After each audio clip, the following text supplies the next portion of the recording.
हमारा कोई नहीं। तब भगवान की याद बाद में आती है। और यही बात भगवान कहते हैं कि दुख आया करे तो सबसे पहले बुला लिया करो, अब दुख आने ही नहीं देंगे। अब तुम दुनियादारी में भटकत के कहूं भैया मदद कर देवे, कहूं ससुराल वाले मदद कर देवे, कहूं मैके वाले मदद कर देवे, अरे कोई मदद नहीं करता है ना, तब तो तुम ही जानो है ना, तब तो तुम ही जानो। बात समझ में आ रही है? अच्छा ना बातों को मानती हो? नहीं मानती हो? मम्मी के साथ नहीं मानती हो? हाँ मुझे पता है। पंडाल में जो लो बैठी तो लो मुंह डाल रहा, फिर घरे जाएंगे सब बराबर। बोलिए गोविंद भगवान की। तो महाराज आज श्री सूत जी समझा रहे 88,000 ऋषियों को कि परीक्षित जी ने आज सुखदेव जी महाराज के मुखारविंद से यही कथा सुनी। अब परीक्षित जी को सुखदेव जी महाराज ये कौन थे और इन्होंने परीक्षित जी को कथा कैसे सुनाई और सुखदेव जी महाराज को कथा का ज्ञान कहां से हुआ था, ये प्रश्न किया 88,000 ऋषियों ने सूत जी महाराज से।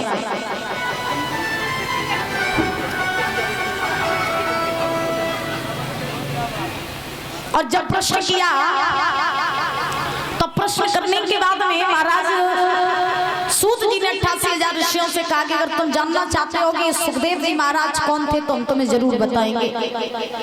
ये सुखदेव जी महाराज जो थे ये व्यास जी के पुत्र थे। किसके पुत्र थे परीक्षित जी? व्यास जी के। सुखदेव जी महाराज का जन्म कैसे हुआ था ये सुनो। एक समय की बात, नारद जी अपने कुटिया पे बैठे रहे तो नारद जी ने मन में विचार किया, बहुत दिन हो गए हमने किसी देवी देवता में लड़ाई नहीं करवाई, अब कुछ हो जाए काऊ ना काऊ देवी देवता में लड़ाई करवाई।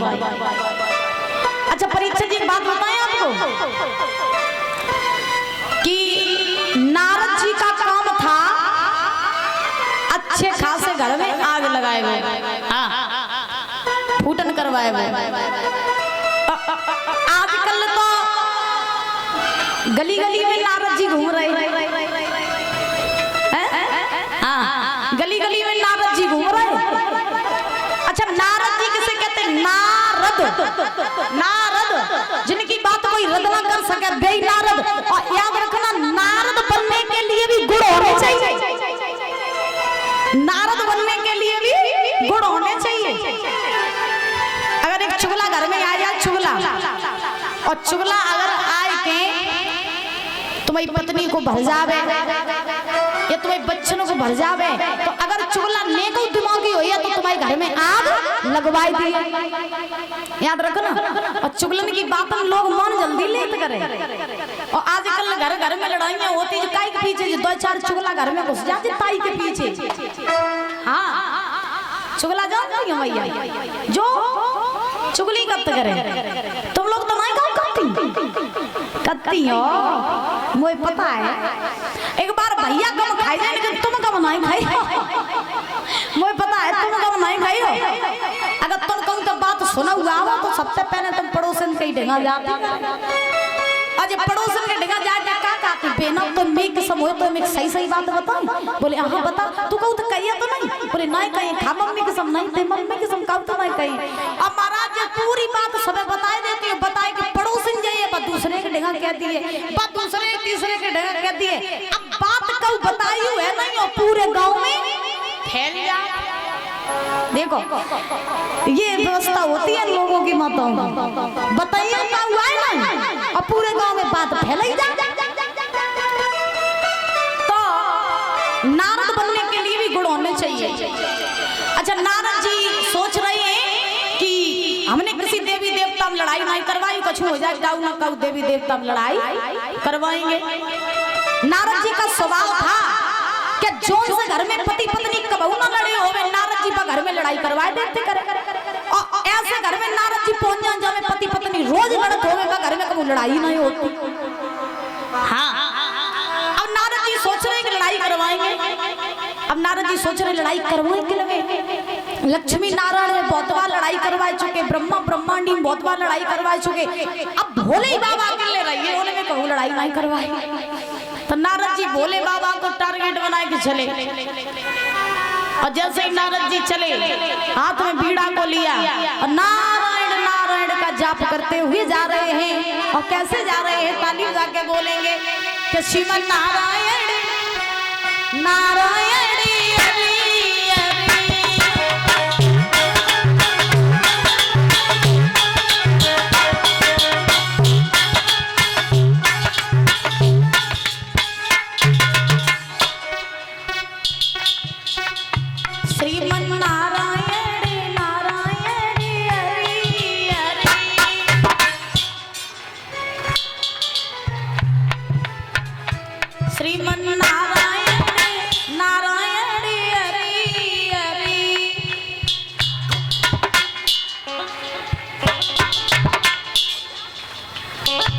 ऐसे बोल रही जैसे बोलवे में टैक्स लगत होवे, जाऊ को बिल आत होवे। जैसे नहीं घर में अगर मीटर लगो होवे तो लोग का लाइट कम कम चलाइयो ना बिल ज्यादा आए, तैसे तुम्हारे लोगों को सिस्टम है जैसा लगत जैसे कम कम बोलियो तो बिल कम आई और ज्यादा तेज बोलियो तो बिल ज्यादा आए चाहिए। हाँ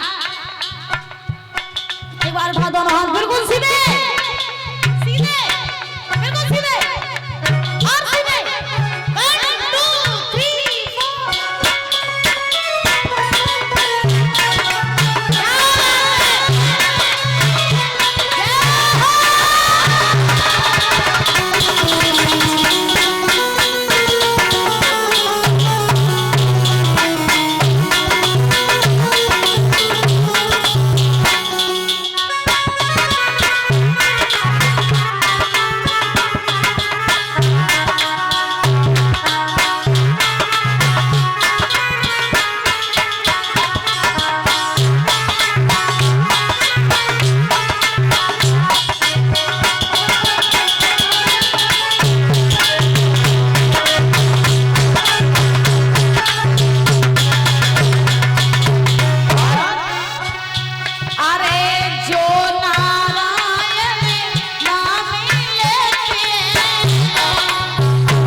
पर्वत पे पहुंचे। अब कैलाश पर्वत पर जैसे पहुंचे तो नारद जी पहुंच गए पार्वती कैलाश पर्वत पे। अकेले नहीं, भोले बाबा उस टाइम थे। नारद जी पहुंचे, पार्वती ने आता हुआ देखा, नारद जी के लिए आसन लगा दिया, बैठा लिया नारद जी को। अब पार्वती नारद जी से बोली, कौलला नारद, आज का कैलाश की रास्ता भूल गए? नारद जी बोले, ना ना भैया, रास्ता तो नहीं भूले, हम इधर से गुजर रहे थे, सोचा अब बहुत दिन हो गए कैलाश पर्वत पर नहीं गए, तो हम तो बस तुम्हारे हालचाल लेने के लिए आए हैं। तो हम तो हालचाल लेने के लिए आए हैं, कुछ नहीं। पार्वती बोली, लला नारद, मुझे पता है कि तुम बिना काम के कहोगे घर जाते ही नहीं हो। मुझे पता है आज कोई ना कोई काम जरूर करोगे तुम आए।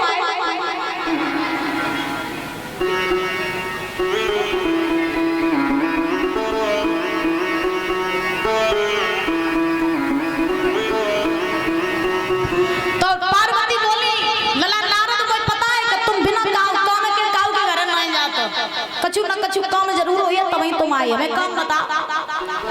नारद जी बोले ना भैया कोई काम नहीं, हम तो बस ऐसे घूमते घूमते चले आए। अब तुम जब बताओ भोले बाबा कहाँ हैं? पार्वती बोली भोले बाबा बे भाई मैं कछु काम से बाहर चले गए, तुम बताओ भोले बाबा से कछु काम है क्या तुम्हें? नारद जी बोले भैया काम तो कछु नहीं है तो, लेकिन हम हमसे एक बात पूछो चाहते।